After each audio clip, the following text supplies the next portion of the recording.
Hello বন্ধুরা, আজকের এই ছোট ভিডিওতে আমরা জানব কিভাবে সহজ কিছু উপায়ে নিজের আবেগকে নিয়ন্ত্রণ করা যায়। জীবন সুন্দর, কিন্তু আবেগের বশে অনেক সময় আমরা ভুল সিদ্ধান্ত নিয়ে ফেলি।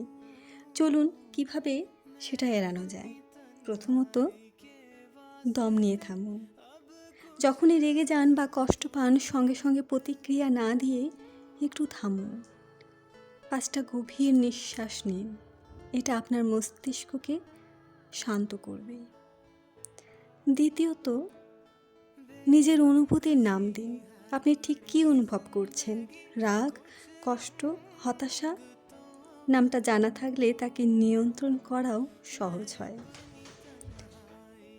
তৃতীয় টিপস হিসেবে বলবো, লিখে রাখুন। আপনার মনের ভাবনা লিখে ফেললে মন হালকা হয়। এটা থেরাপির মতো কাজ করে। চতুর্থ, বিশ্বাসযোগ্য কারো কাছে নিজের কথা বলুন। আবেগের বোঝা একা টানা কঠিন।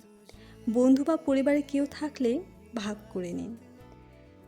সবশেষে বলবো, আবেগ খারাপ কিছু নয়, কিন্তু সেটা নিয়ন্ত্রণ করাই আসল বুদ্ধিমত্তা।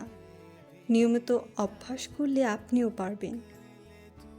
যদি ভিডিওটা ভালো লাগে, একটা লাইক আর সাবস্ক্রাইব করুন।